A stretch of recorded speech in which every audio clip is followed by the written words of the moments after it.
Hello, I'm Ron Miscavige. This is Life After Scientology. By the way, that little bit of music you heard as an intro to the show is a tune called Barnum and Gumbo.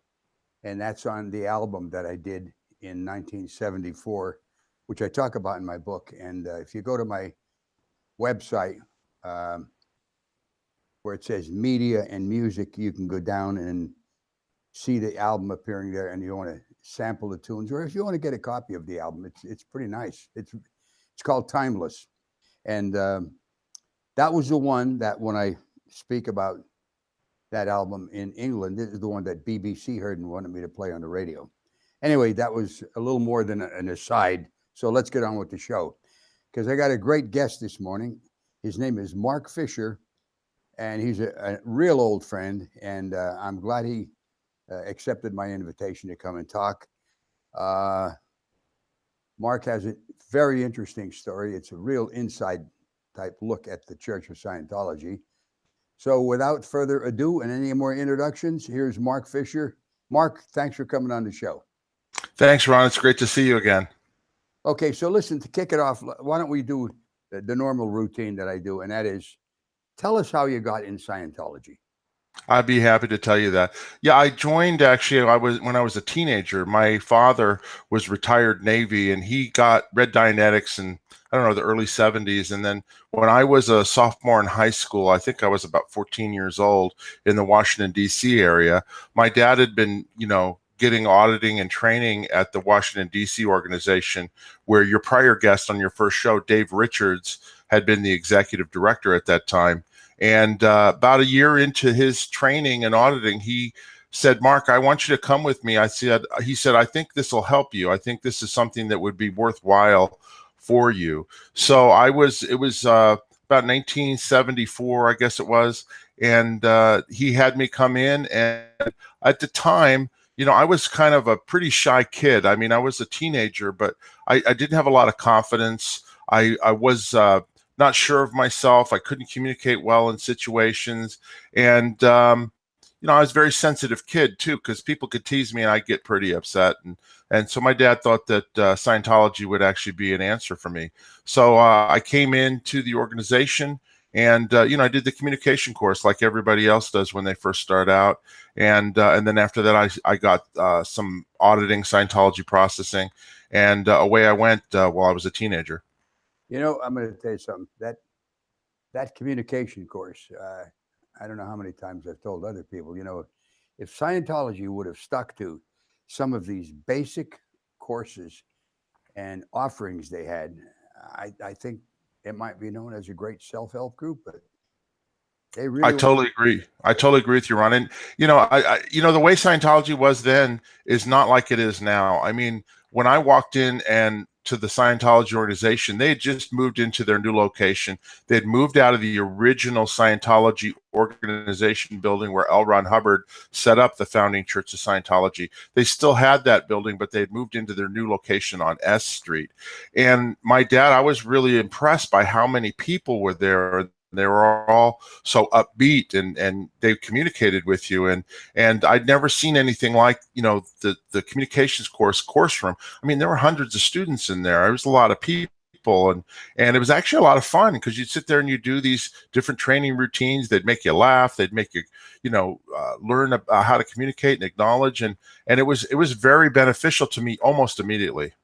I agree with you. And I'll tell you something. They've took a dive bomb into the amount of members they have these days. Like, I know maybe back in the 90s or the late 80s, they were at their peak. Maybe they had, about 100,000 members worldwide. Now they're down to about 20,000 per very reliable sources. And Yeah. just as a little point, I recently changed my car insurance policy, and the office that I went to get signed up for it, I happened to mention the book and about Scientology, and the guy said, "Hey, wait a minute. There's a Scientology place 2 doors down. This is in a strip mall." When I got through my procedure with the automobile insurance, I walked down to the entrance, the door of the Scientology mission, and this is the Scientology mission in Milwaukee. Their hours are 7 to 9 o'clock at night. They're closed, I think, one day, and every second Sunday they have a church service. Wow, that's not like back when we were getting started. I mean, it was 7 days a week. You could go in the evenings after school or after work, and on the weekends, or you could go in the daytime. It was fantastic. But what I was going to say, after I did the communications course, my dad paid for my first auditing, my first counseling, and I got a 12.5 hour intensive of auditing, and I took to it right away. And what hooked me on Scientology almost immediately is I had a very strong belief in past lives and that type of thing, and that was addressed almost immediately. And I had some really great realizations about myself, even as a 14-year-old kid, that really have stuck with me throughout the rest of my life. And what gets you hooked, and people, I try to explain to people, why did you get involved? I mean, you were an intelligent kid, your father was intelligent, your family and all that. And to me, it was an exhilarating feeling, and to realize something about yourself. I was doing my lower auditing, what they call the grades. And, I ended up, my dad, after that first intensive, he had me pay for my own auditing. I actually would work in the summertime and earn money, and then in the fall and the winter, I would pay for the auditing. It was very reasonable. I mean, even in those days, it was $500 for a 12.5 hour intensive, which I got a discount because I was under 18. So I think I paid like $350 or something like that. Well, I was able to pay going through high school all the way up through my grade 4, which was considerable. I mean, I think I paid for almost 100 hours of auditing, and it changed my life. It changed me. It made me more of the person I am today. I lost all those fears about communication. I was able to confront things and look at things, and it took care of a lot of problems that I had in life at that time. I got it. And I'll tell you, that was those days. Right. Not get the audience to think we're doing a puff piece on Scientology, because right. No, I'm not. they have, since then, they make promises that they cannot deliver about these superhuman powers, supernatural powers that you'd get from the advanced auditing, which in 42 years of being involved with the church, I never saw one single person who had achieved any of this.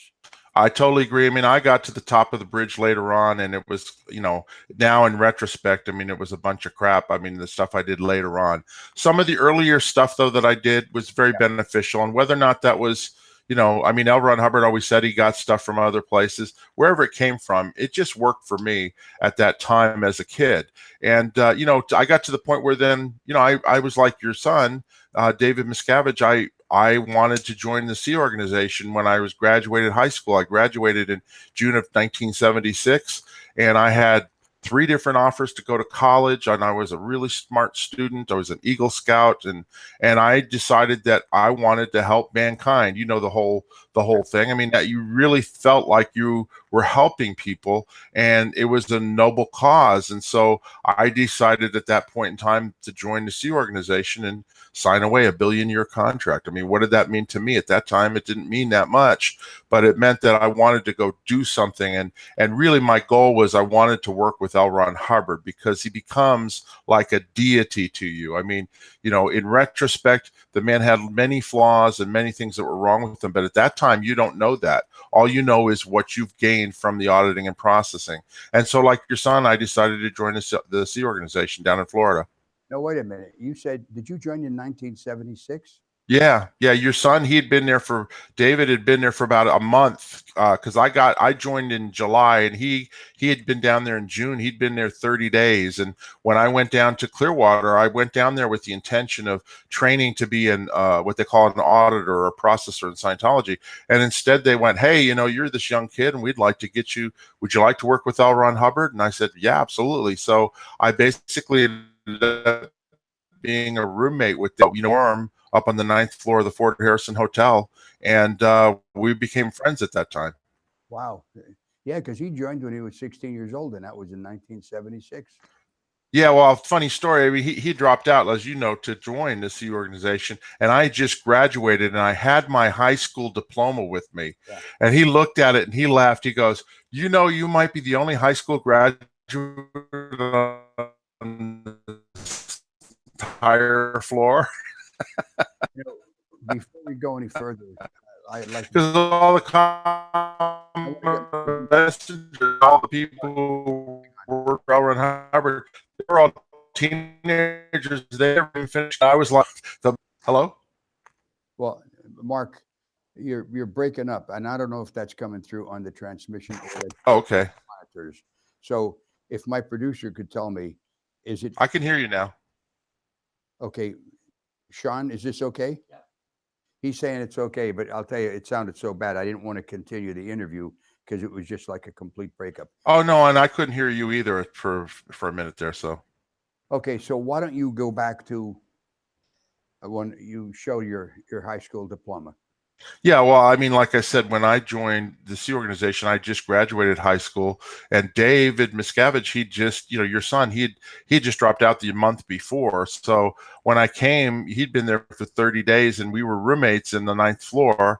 And I showed him my high school diploma and a letter jacket too from when, been a champion swimmer and stuff. And I had my letter jacket, and he goes, he laughed. He said, you may be the only high school graduate on this entire floor, because all of the people that worked for L. Ron Hubbard, all the teenagers, they'd never finished school. So he said, you might be the most highly educated person here on this floor. There you go. So how did that go when you first met David? Well, he was great. I mean, he was a nice kid. He's a nice teenager. He was a pal. He's kind of like a guy's guy. We talk football, we talk music, that type of thing. We would go swimming at lunchtime down in the pool at the Fort Harrison. We would do things and stuff like that. But he was brand new to the Sea Organization, and he was just getting his feet wet as a Sea Org member. And I kind of rubbed him the wrong way at one point, and then at that point he basically soured on me. So it became difficult later on. Yeah. So then what happened after that? Where did you go after that? You didn't stay at Fly continually, because I know you from the international base in Hemet. Well, after that, it was, it's kind of a long story, but basically I had a little bit of a run in. I actually, after about 3 weeks of being there, and this is my first time ever being away from home, and I had a hard time, adjusting to life in the Sea Org, the 12, 14-hour days and, 7 days a week and all that. And anyway, to make a long story short, I decided it wasn't for me. And so I decided I was going to leave. I was going to route out. I didn't want to be there anymore. So the funny thing is that they then put me over into the Clearwater building in Florida. And I was filing away all of the policy letters and bulletins written by L. Ron Hubbard in these massive filing cabinets while they were determining about, getting me out and getting rid of me. And I'm sitting there talking to this woman who I won't mention her name, but I talked to her. I said, "Oh, how long have you worked here?" And she goes, "Oh, about 5 years." And I said, "Oh, what's your spot on the bridge? What's your case level?" And she goes, "Oh, I'm OT3." And I'm thinking to myself, oh my God, I've ruined my life. I thought I'm down in the dumps and I'm about to leave, and I'm going to be here for the rest of my life. And when I threw away my college, I threw everything away for this. This is just a joke, Anyway, make a long story short, I ended up leaving and went back and went to move in with my dad up in the Cherry Hill area up in New Jersey, and lived with him for a couple of years until I later decided that I'd made a mistake and to rejoin the Sea Organization. And I did that again in 1978. I got it. Okay, so then how does the story go at that point? I mean, you ended up international base in a very high executive position. Yeah. You were running what was known as the CLIC office, corporate liaison in charge, which we'll get into later on. But how did your life progress to get you to that point? Well, when I rejoined the Sea Organization in 1978, I immediately, I started doing really well. I mean, I was a smart and intelligent kid, and I was 20 years old at the time, and I just started moving up in my positions. And before too long, I was actually one of the chief executives at Fort Harrison Hotel, and running, where everybody, all the parishioners and the people who came to Scientology would stay. And it was a major income source for Scientology. And from that, I got trained. I got very highly trained in what's called the Data Series Evaluators series, which was a series of policies that L. Ron Hubbard wrote about evaluating information and data in order to be able to determine what course an organization should take going forward in the future. And many of the people in the C organization were having a hard time understanding and following it and learning it. But I took to it like a a duck takes to water. I mean, I understood it right away, and I became really good at it. So I was transferred into a management position. At that time, Scientology management was located in Clearwater, and before too long, L. Ron Hubbard and David Miscavige and everybody, they were with L. Ron Hubbard, which we didn't know where it was at the time. It was we called it Over the Rainbow. Turns out they were in Gilman Hot Springs, which later was the international base, and so I got brought up there for training. I had no idea where I was going because L. Ron Hubbard wanted me to take over training all of the evaluators in management. So that's how I got eventually to the international base in Gilman Hot Springs. I did not know that until this very moment. Yeah. The hell of a promotion, wasn't it?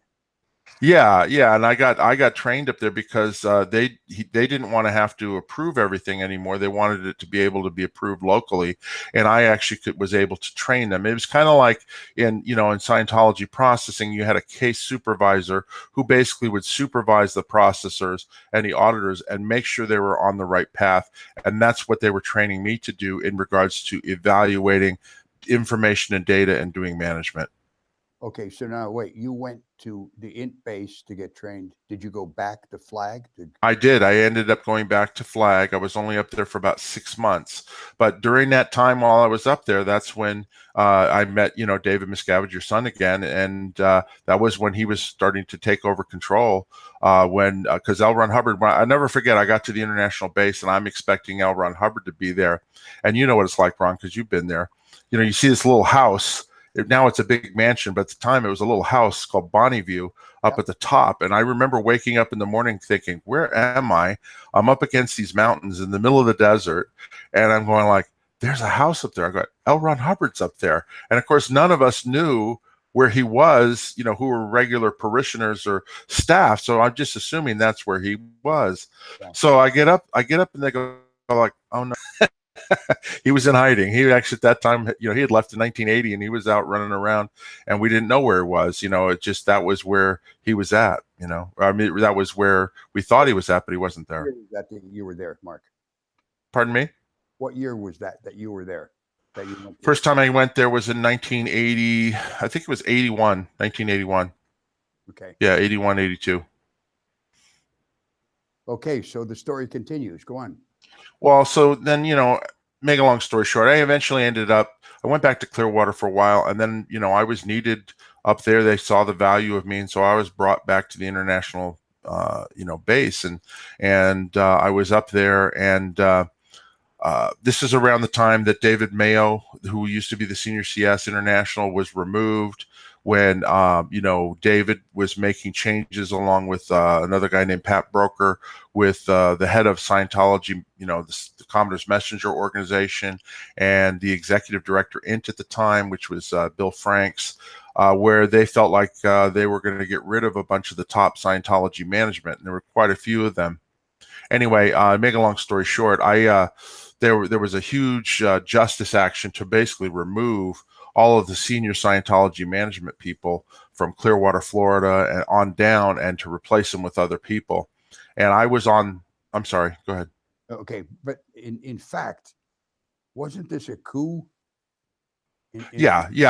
Well, I was just going to say, I was put on, in Scientology, you have what's called a committee of evidence, which is like going to court. There's a jury, and basically you look at evidence and you determine whether somebody's guilty of crimes or high crimes.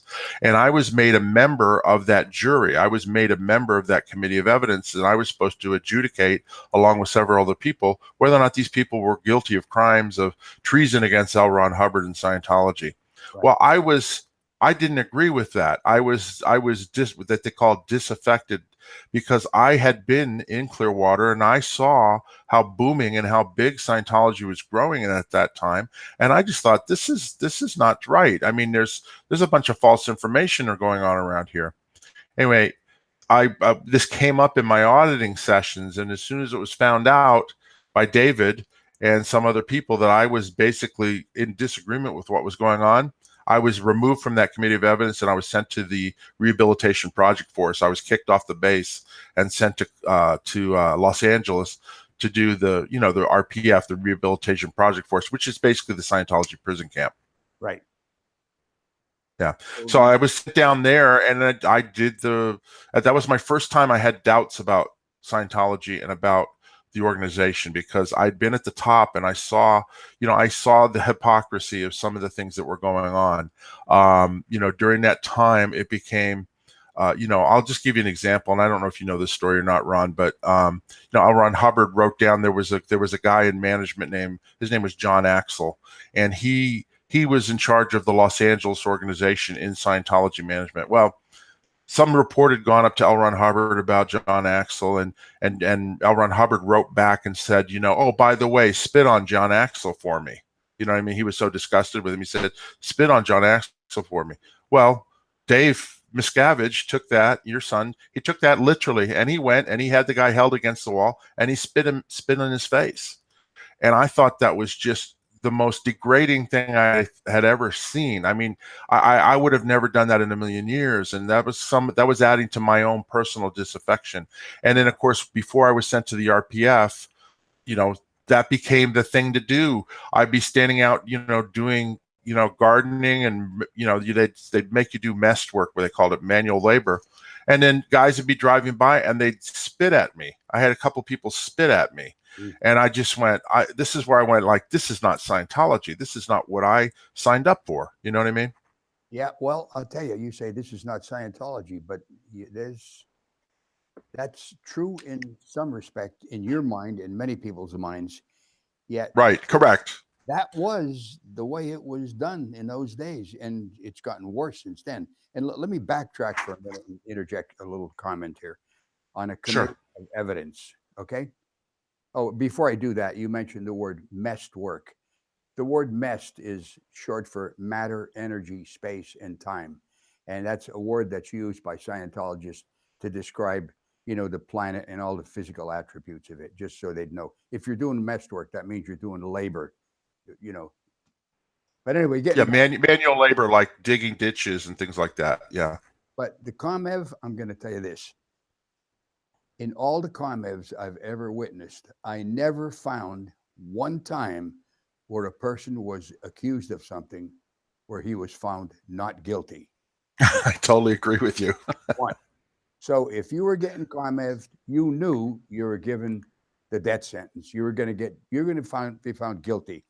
It's like Torquemada, when the Inquisitor in Spain, if he sent his henchmen out to you and they grabbed you and they started questioning you, you were done for it.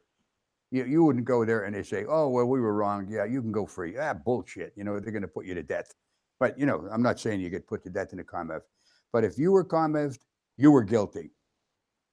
Just wanted to make that point because, look, a very nice beginning. And I do agree with you that what they call the bottom of the bridge, these beginning services are really very helpful in life. You get going in it and you find yourself at the top of the bridge. And these days you spent a lot of money and it's turned into baloney. So those are my comments mid this interview, but I want you to continue because I'm interested in seeing how you got back into good graces, because you did end up in a very high position, Mark. So continue on.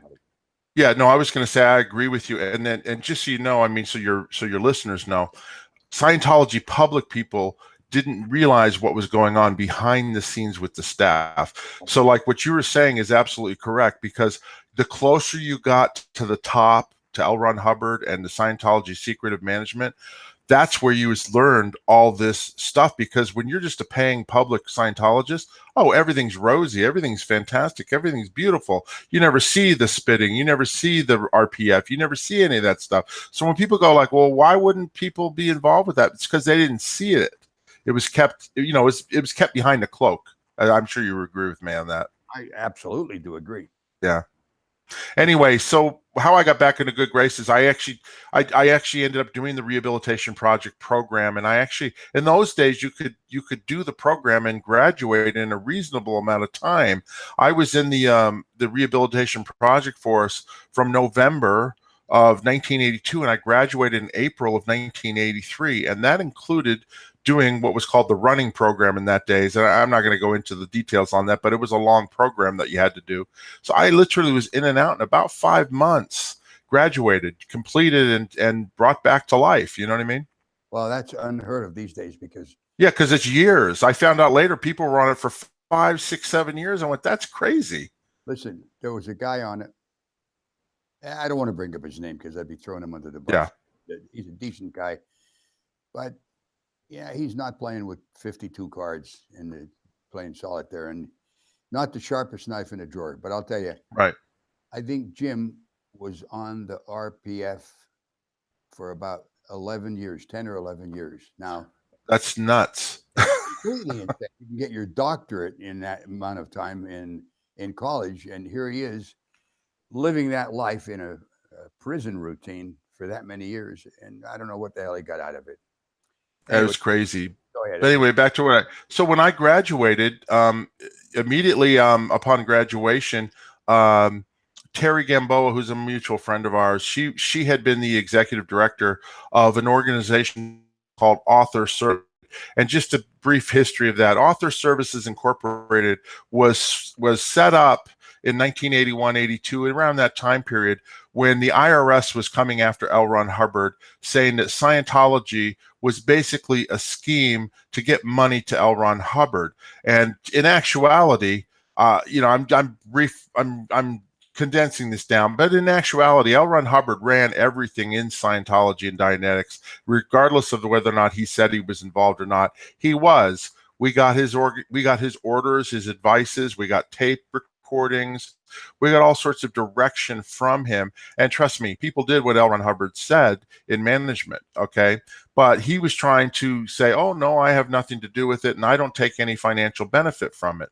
So a whole corporation sort out, and this will get back to how I became, that corporate liaison later on, but a whole corporate sort out was done to protect L. Ron Hubbard corporately. So basically there was insulation between the different corporations. One of those was setting up Author Services Incorporated, which was set up as his for-profit organization where his book sales and royalties and any income he could make off of his properties, like his nonfiction books, his science fiction books, things like that, and also his investments and his finances, that organization was set up for that. Well, in order to have people to run that, they had to have people trusted to move to that organization, and they could no longer be in the Church of Scientology as Sea Org members or management executives.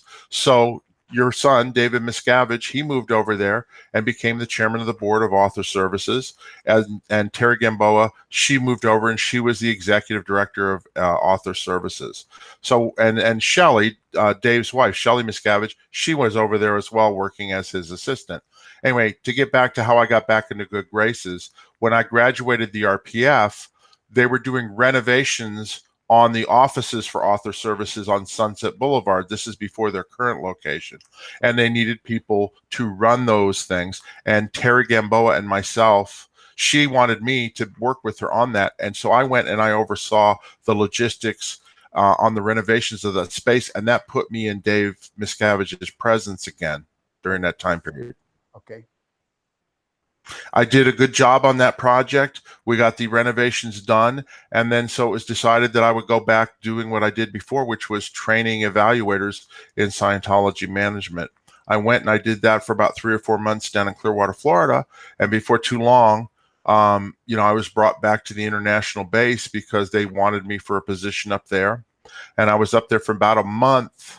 And then in November 1983, L. Ron Hubbard wrote to David Miscavige, basically a dispatch about setting up a corporate liaison office. And what this was, it was L. Ron Hubbard's idea of how to get David Miscavige and Author Services facilities, help people that could help them in running Scientology through the Scientology management while they still were working at the for-profit Author Services. It was basically set up as a buffer, and they said to run it through the corporation, through the lawyers, but basically I think you should set up this office, and this office could also serve you, David Miscavige, in handling your administrative affairs, your personal affairs like your laundry, you're cleaning your room, that type of thing. And that would help free you up to be able to do more work. So this came up about November 1983. So that there was nothing going to be changed as to who ran Scientology. It was still LRH, right? Correct. And because he was in hiding, it really was David Miscavige. I mean, he basically funneled everything through David Miscavige. Yeah. He got his orders from L. Ron Hubbard. Correct. He passed them on. Correct. So I was then chosen for that office. They needed to find somebody, and at the time I was working for a person named Vicki Asnaran, who was in the Religious Technology Center, and she recommended me. And so, I got pulled into David's office and interviewed basically for the position. And the first thing he wanted to know from me is, he goes, "Are you tough enough for this job? Can you rip people's faces off? Can you, what that means is, get in their face and yell at them. That's what a, face rip off or toast, and you know what I mean? It was like, called a severe reality adjustment. Do you remember those? The severe reality adjustment was getting in somebody's face and yelling at them. Now, to change their viewpoint. Dave, who invented that term? Because prior to I think Dave invented it. I'd never heard it before that. Nor did I. Yeah. But you know what I'm talking about. You'd get an order to go give that person an SRA, and an SRA was a severe reality adjustment. That meant like, you're going to get with the program, dude, or you're in trouble. You're in trouble anyway. Let's face it. I mean, no matter what the hell you do, on a whim, you could be in trouble. Anyway, so I got the job, and the first, and it was Dave and Shelley. And I was to put together an office of people. So I immediately got another guy named Jason Bennick and a girl named Jackie. At that time, she was Jackie Parman. And we were located up at the base at Gilman Hot Springs. And then we also were set up an office down in the Los Angeles area to help service the executives at Author Services. And I got 3 or 4 people there. And my first job was renovating new offices for Dave and Shelley, Pat Broker, and myself. And so we got these offices set up in the middle villa, and I oversaw all that. And then we went from there. And I basically became Dave Miscavige's right-hand man up at the Gold Base, because he was spending most of his time in Los Angeles working at Author Services. Yeah. So in those days, we were just getting the – sorry. Those offices. Go ahead. Up nice. They look good. Oh, absolutely. Yeah. And a guy named Barry Stein, who you knew, he designed them, and then I got them renovated and put together. But basically, we were at the early stages of computerization and messaging, and he would basically, David Miscavige would run me by sending me, and we called them Mercuries in those days, but they were emails on a daily basis. And I had a lot of things that I had to do at the Gold Base for him. Yep, I remember that. You'd say you got a Merc. Yeah, Merc. Yeah, you got a Merc, which is like an email. Yeah. And even that, as useful as that was, there was always some punishment involved in it. If you didn't get it done by a certain time, you would go down in your favor with whoever the executive was. And then if it wasn't, then after that, you go down a little bit lower. So the use of punishment as a driving force has always been used, even though L. Ron Hubbard wrote an essay on management, which was brilliant. If you read that policy letter, where he said that punishment drive doesn't really accomplish anything. It's really the willingness of the people to do the job anyway. And all it does is it dulls their willingness to demonstrate their capability of doing it. Yet, the Merc had the punishment. You remember that? Absolutely. Well, what I was going to say is, they ran by fear. They ran, Dave, David Miscavige, I call him Dave because, he's your son, and, he's David Miscavige. But basically, he was effective by getting things done through fear. Okay. He literally, you were afraid of Miscavige. You were afraid of him. You know this, he could go off on somebody at a drop of a hat. You could be having the most pleasant conversation with him, and all of a sudden he would flip And nobody yell. I never saw anybody yell at anybody the way he could yell at somebody. He could get in your face and you were scared to death. Okay. And you basically would do whatever he wanted you to do because you knew as a Scientologist, the penalty wasn't body death. Okay. I mean, if you're a true believer in Scientology, which I was at the time, and most Sea Org members and Scientologists were, you believed you lived lifetimes. So body death wasn't the thing you were afraid of. You were afraid that you were going to be cut off from the Scientology processing and the different activities that you thought were going to save your eternity. Okay. That may sound far-fetched to listeners and stuff like that, but it's no different from a Christian who believes in going to heaven or hell. Okay. Because when you're a true believer, it's a faith-based thing. If you truly believe that somebody says, I'm going to cut you off where you can never, ever get any Scientology auditing or processing ever again, if you're a true believer, you will do what they say because they basically put the fear of God into you at that point. That's a brilliant observation, but it's true. It's exactly how it's done. Yeah. And so I was the velvet glove. I mean, you know this, Ron. I mean, I actually met you in Clearwater before in the late 70s when you used to come, when I was in charge working at the hotels, you used to come in every Christmas and you put together a band and put on the whole Christmas event and show. And that's where I first remember working with you. And it was always a great time. You're such a great musician and such a great person.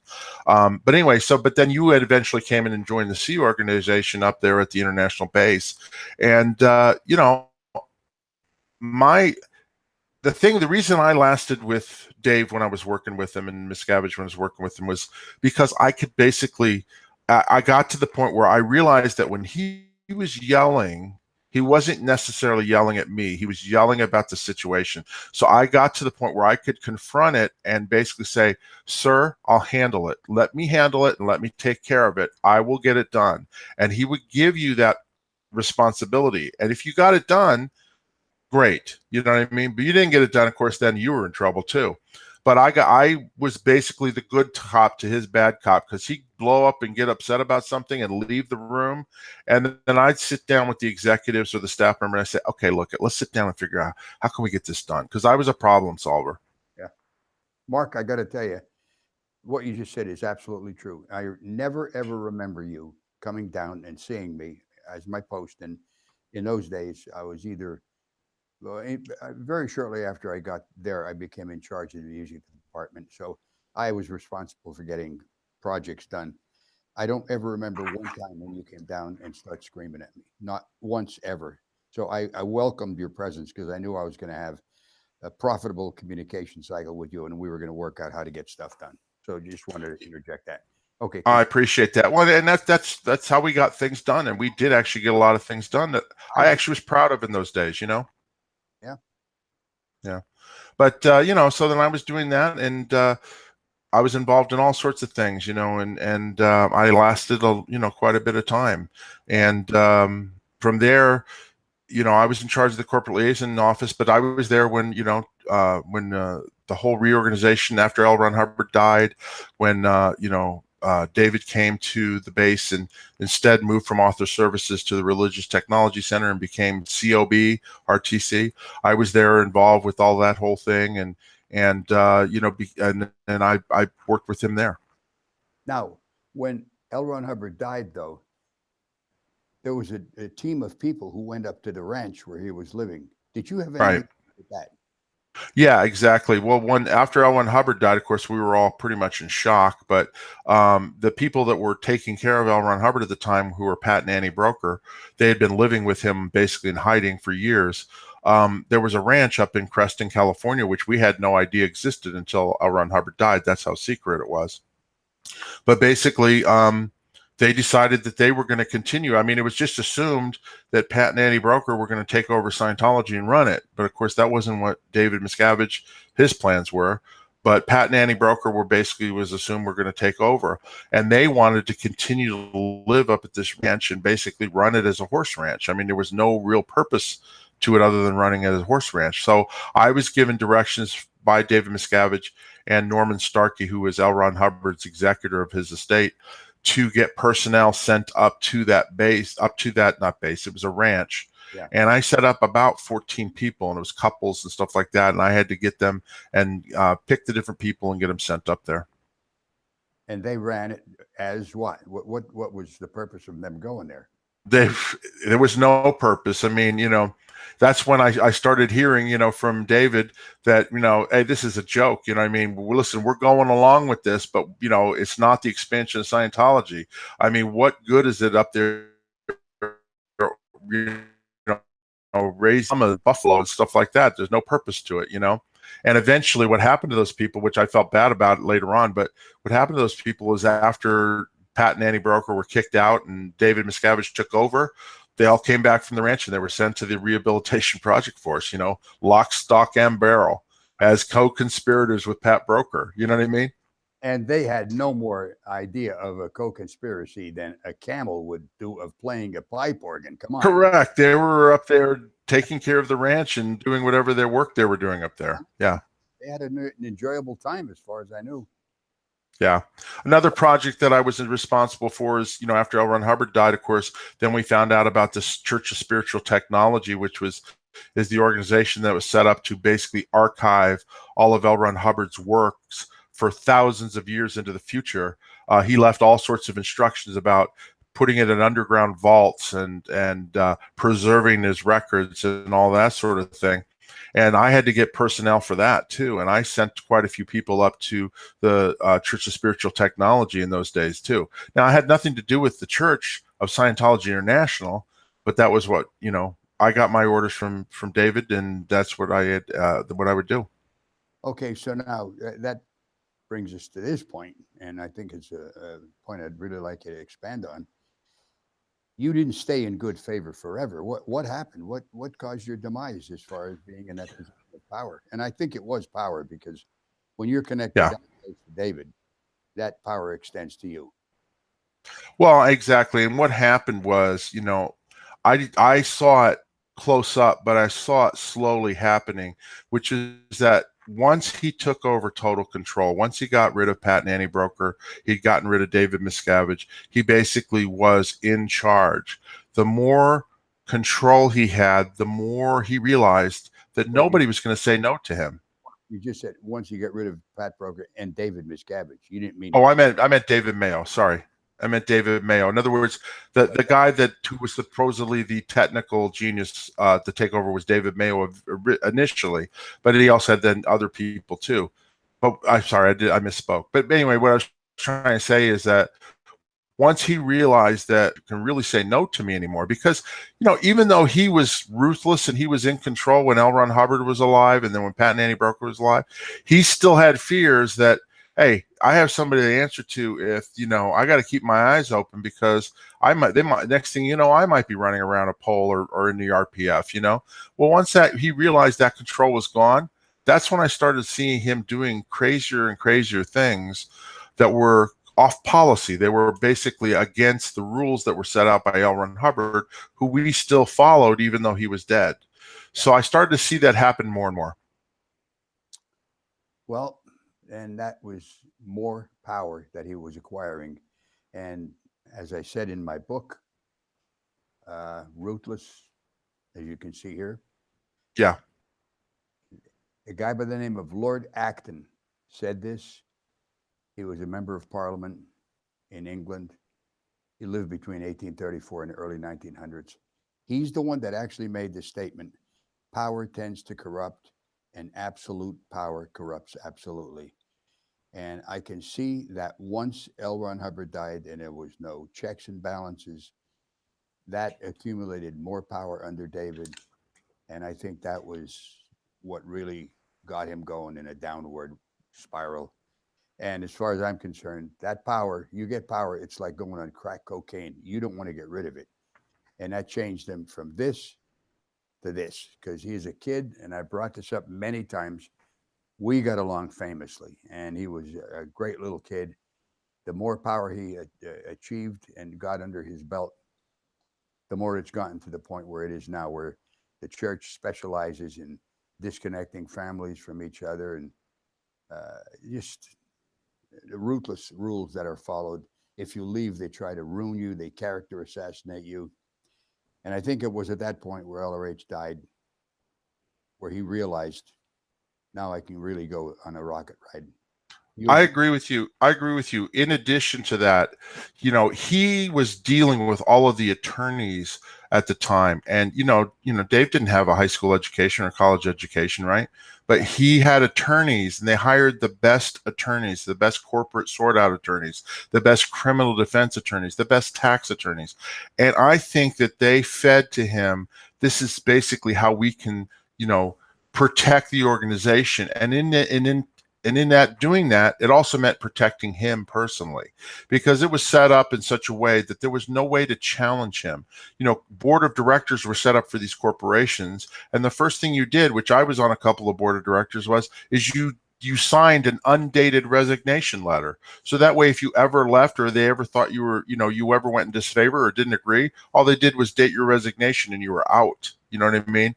So there was all these different legal ways that were set up to basically keep control, even though it looked on the outside that there was no outside control. It was all handled separately, and they all independently made up their mind. But that wasn't the case at all. I got that. And the second part of it is that I think, because I was around when I first met Tom Cruise, and his relationship with Tom Cruise, I think that had quite an effect on Miscavige. Once he took over power and control, and got rid of Pat Nanny Broker, and he had no rivals inside the organization. That was date coincident. Also, that was the same time that he started, buddying up with Tom Cruise, and he started hanging out with Tom Cruise. He started traveling with Tom Cruise. And listen, let me tell you, when we were in the Sea organization, I mean, if we had to travel somewhere, we flew coach. If we had to eat a meal, we ate at a regular restaurant. It wasn't high flying this or that, and I know because I handled Dave. Come on. What's that? It was low flying, It was low flying, but I mean, I handled David Miscavige and Shelley Miscavige's, finances and their food and their this and their that. They ate like everybody else. They may have had a couple of extra meals here or there, but they were the same as everybody else. But then once he started hanging out with Tom, flying on private jets. I'll never forget, he went to the Daytona 500 with him right before he was going to film Days of Thunder. He was hanging out with them. And the first thing he did when he got back to the Gold Base, this is David, first thing he did was he showed all of us executives of him and Tom Cruise jumping out of an airplane, parachuting tandem. Remember that? He would be strapped to a guy jumping out of a plane.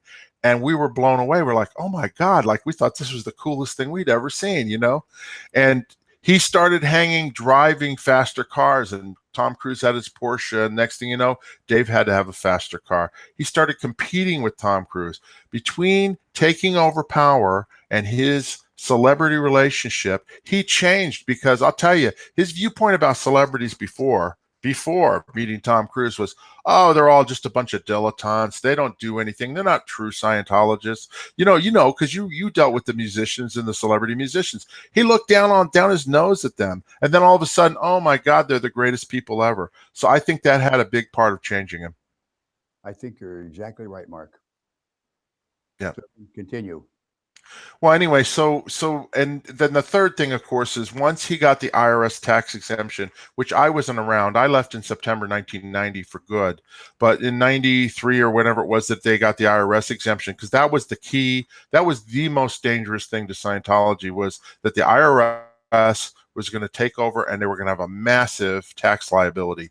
Once they got that IRS tax exemption, it was free sailing at that point. You know what I mean? There was really nobody that could tell him what to do, because he had total control over the finances, and it went off from there. So that's kind of like the step-by-step in terms of how he basically took control and continued to rock and roll, at least from my point of view. Yeah. But now let's talk about you, because okay, you left. But what led up to your actually leaving? Well, what happened is that, I was married at the time, and I'd been married to my wife for about 6 years at the time. And she was in the management over the Golden Era productions. And she got sent, you know, like you had mentioned about the committee of evidences, how nobody's ever innocent, right? Well, she just got the way Scientology ethics and justice was supposed to happen is if they were gonna send you to the rehabilitation project force, you were supposed to have a committee of evidence first, and then if they determined that you needed to go, that's where you went, right? Well, she was just assigned, just willy-nilly, just boom, you're in the RPF, and I totally disagreed with it. Basically, they found my soft spot, which was my wife. You know what I mean? Like, you could attack me and I could defend it, but my wife was somebody that I just would not put up with. So I became very disenchanted with that action and started going, this is off policy, you can't do it, and this and that. I ended up being taken off my post because I was quote unquote disaffected, and I started doing, you know, manual labor again, just around the base. And the idea was to clean me up and get me back on my position, you know, working for Dave again. And I did. I eventually, you know, after about 6 months, I was put back in my position in the corporate liaison office. And frankly, this is just my opinion, is just because he couldn't deal without not having me there. I had already been off the job before, and all of a sudden all these things in gold were not being handled to his satisfaction, and he was like, get Mark back in here because he'll take care of it. So I think he depended on me quite a bit to get things done. Well, I was really disenchanted, and I'll never forget this. At one point, you know, David Miscavige, he asked me, my wife was in the RPF out at a place called Happy Valley, which was another property we had. And she originated that she wanted to leave the Scientology and the Sea organization. And she had let it be known that she wanted to leave. Well, you know, at the time I was just getting cleaned up, finishing up my own cleanup. And I'll never forget this. Dave pulled me aside between, you know, the upper and lower villa, upper and middle villa. And he said, Mark, listen, I got to ask you something. I go, what's that, sir? And he said, listen, I need you to do me a favor. I need you to go out to Happy Valley and handle Julie because she wants to leave the Sea Org. And we don't want her to leave. I don't want her to leave. You don't want her to leave. You need to go out there and handle her. Right. So I did. I went out there and I basically, you know, spent a day out there and basically talked her into staying. Right. In retrospect, I wish I'd said, let's get in my car and get the hell out of here. Right now. Because it wasn't only a month later that I decided that I was going to leave. You know what I mean? But anyway, so I did. I handled her. But what happened was we were allowed. She got back in good graces. She was still in the rehabilitation project force, but her brother was getting married down in San Diego, and we got permission to go down to San Diego and drive because she was coming with me, and her brother, Kevin Catano, was a security guard, and he was going too. So it was felt that it was safe to go down there with her. I went down there and I was with my wife for 2 days, and I went, you know, I just can't handle not being with my wife, because when they're in the rehabilitation project force, you are kept separate. You know, you're not allowed to see your wife, you're not allowed to spend time with her. And it just really struck me, and I went, I got to be with my wife. This is crazy. At the same time, there was a situation happening with the a production line at Golden Era Productions where they actually produced the cassette tapes. So you'll remember it is called the Gauss line, and he had kept it down out of production for months, stacking up tons of quote unquote unusable tapes that were unlistenable to, and it was a full-time job trying to get that production line back up and running. Well, Dave had been at the Freewinds at the ship at the time, and he was coming back. And on my way driving back from San Diego with my wife, I got a page, a beeper. You know, this is before cell phones, and I hate beepers. I never would wear them again, but I got beeped, and I had to call in, and I talked to Shelly, and she said, Dave's coming back early, and the Gauss line is not up and running. You need to get your ass back up here. Yeah. So a whole way back driving from San Diego, I'm thinking to myself, man, I'm separated from my wife. God, I'm going to get, you know, this is crazy. We're never going to get this line up. And I just was back and forth. I went, the only way I'm going to be able to be with my wife is I'm going to have to blow. I'm going to have to leave Scientology for a couple of days, because then they'll have to send me to the rehabilitation project force, because that's what they did back in those days. If you left or if you blew, they got you. You were in the RPF, right? I went, you know what? I'd rather be in the RPF with my wife than live through this hell. Yeah. So dropped my wife off at Happy Valley, went back to my berthing up in the lower villas. I packed a bag, threw it in the car, and I drove out. And of course, security would not stop me because I work for David Miscavige. And I said, I'm going into town. And I took off for 3 days. and with the intention of going to the rehabilitation project force. And as a matter of fact, I actually went to the Costa Mesa Mall in California, and I bought my black clothes, my black t-shirts, my black jeans, and all the time looking over my shoulders going, where's security? They're going to come get me any second. And then when I called in and told them that, I'll be back in a couple of days, and, they found out that I wanted to go to the RPF, because I found out later, years later, that David Miscavige wanted to send, I'm sending his ass to the RPF, But then when he found out that that's what I wanted, then it was like, no way, I'm not sending him to the RPF. So I get back to the base, and the first thing they tell me is, you're not going to the RPF. You're going to go live in this dormitory. And by the way, you now are the deputy de-weeder, never to be the de-weeder. And I worked under this guy named Joe Canine, who was the de-weeder. And you got to understand something. Ron, you understand this because you're laughing, because I am too. It's actually pretty funny. We lived on a 600-acre golf course, that had been in disrepair for years. And so to de-weed the property was like a massive thing. And it was just sort of like, basically to knock me down a few notches, to say, oh, you're the deputy de-weeder, never to be the de-weeder. And that's what I ended up having to do. Yeah, and I'll tell you, to de-weed that property, separating fly droppings from black pepper with a boxing glove down. Yeah. Impossible. And of Right. course, you could never even get promoted to be the de-weeder, right? Right. Okay. Anyway, so that happened, but then right after that, I thought, okay, well, I'll get with the program, that, how it was.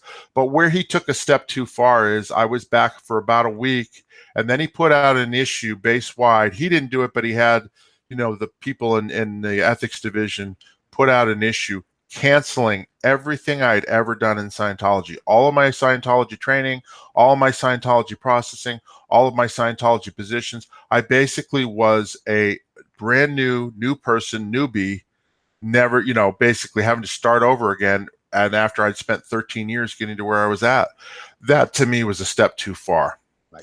I then petitioned, there was a way that you could petition per LRH policy I petitioned to Ray Madoff, who was a senior, he was a senior technical person in Scientology.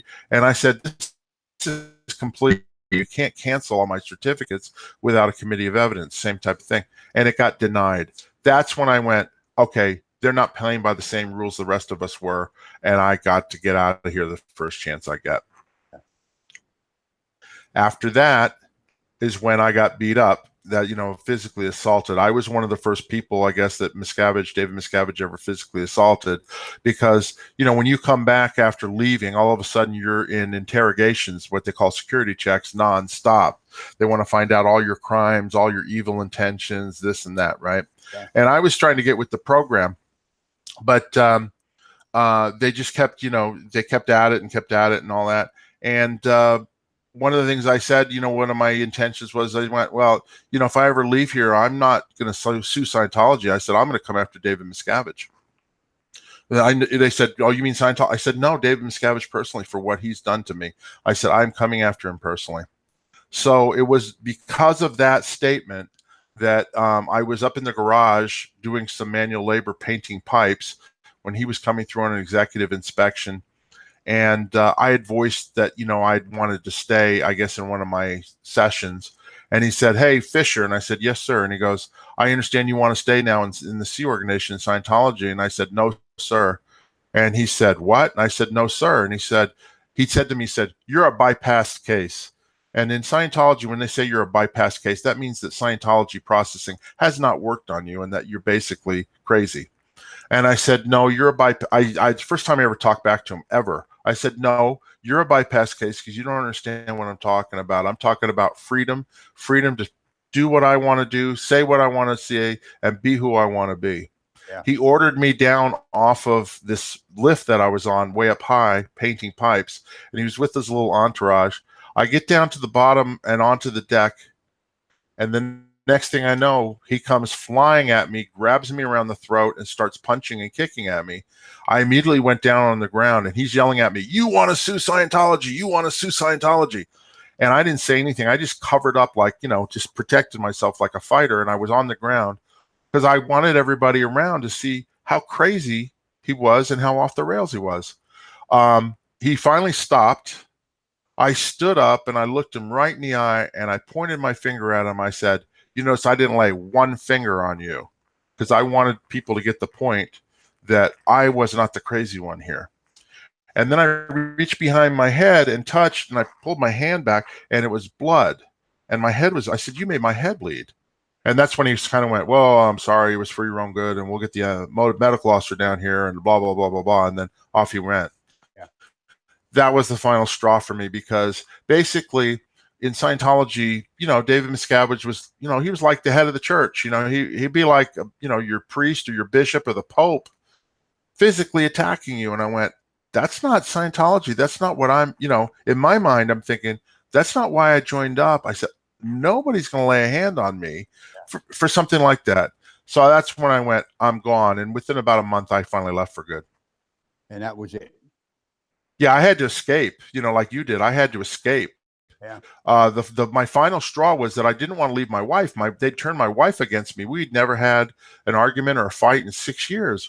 But all of a sudden, because I blew and left without her, she all of a sudden wouldn't talk to me. And I found out later that they had told her all sorts of things about me. And so they basically turned her against me. So I literally blew and came back a second time.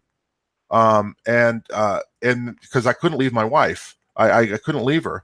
And then finally, the final time was when I realized after my birthday that my wife didn't even wish me a happy birthday. I went, you know what? I just think that she's just not going to come with me. And for my own sanity, stay here. I've got to leave. So the final time was I actually ended up escaping, and I got to a motel in Hemet, California, which is about, I don't know, 15 miles away from the base. Right. I got in there and I called up and I threatened. I said, you either give me my shit, and I'm sorry to use the curse word, you either give me my shit or I'm going to the police and I'm going to show up with the cops to get my stuff. Oh, no. We don't want to do that. We don't want you to do that. I knew that would finally get them to let me go, because I knew they didn't want anything to do with the police. Right. Oh, no, we don't want you to do that. So that's basically how I finally got out. Well, I didn't actually have to bring the police. They actually let me come back to the base, get my car and my stuff, and just leave. But that was when they knew that I was basically gone. Yeah. Interesting story, Mark. Yeah. I'm sorry if I'm long-winded, but that's basically why I left. I wanted you to tell the whole story. And when I say interesting, I say that, and maybe that's not the right word, but yeah. It is the way the church is. Well, and then afterwards, Ron, I know you've had your situation since you left with the private investigators following you and all that. That ended up happening to me over, 15, 20-year period. I moved to Las Vegas with some other former high-ranking Sea Org members, and we ended up getting into the mortgage business and starting our lives over. And sure enough, within a year, they'd sent in a private investigator. The guy's actually their head private investigator now. His name's Dave LeBeau. And we hired him as an employee at the company that we were working at. He became our friend, and he lived in the same apartment complex. And all the time, we found out later, he was a private investigator spying on us. And then years later after that, I had a guy that posed as my friend for 10 years. My best friend, the guy I talked to every day of my life. And I found out when Marty Rathbun finally left, that guy was a Scientology spy. You know what I mean? So it's just crazy. You leave and you can't leave. You know what I mean? It's standard operating procedure. Right. You know this. They're going to character assassinate you. Yeah. They have private investigators following you. I mean, everybody who's left has had this happen to them. Absolutely. And that's the crazy thing. And then and then the disconnection policy is crazy. I mean, I had a sister who was still a public Scientologist when I left, and for years she wouldn't talk to me, and she was disconnected from me. My brother who had left, my father and my brother eventually left, and I was guilty of it myself. In 1979, my dad left Scientology, and my brother was 16 years old. They got declared suppressive people. I couldn't talk to them. I basically made the choice of, oh no, I want to work with L. Ron Hubbard, and I want to, be Scientologist. So I basically said, I have to disconnect from you. And I did. Years later, I reconnected with them after I left. But, for those 10, 12 years, I felt really bad about the fact that I basically chose this group and this cult basically over my family, I got it. And I can understand how you feel, because my two daughters, my grandchildren, and my great-grandchildren by my two daughters, none of them speak to me. And this is right. I escaped in 2012. So that's Right. 6 years without having any contact with them. But that is Right. the way the church operates. And I'm glad I got you on to tell your story, because it's another example of a very decent person thinking he's going to help mankind by taking part in this. And you achieved a very high status with the church, be as in charge of that click office. I got to say that. Well, let me just point one point. I was going to make one point about the disconnection. It's all about control. Look at I've met born again Christians that it doesn't matter. You could talk to them about any other faith or religion. They're dedicated Christians. You're not going to sway them. It should be the same with Scientologists. Look, they should be able to talk to people if they can't handle somebody saying, "Hey, what you're doing is wrong, and you need to do something else." Then they shouldn't be involved, because it's basically about control. They're trying to control the people to stay in. You got a point, and on that point, we're going to end this interview. And I Okay. coming on with me, Mark. So this is Life After Scientology. I'm Ron Miscavige. I'll see you on the next episode. And thanks again, Mark. I appreciate your time.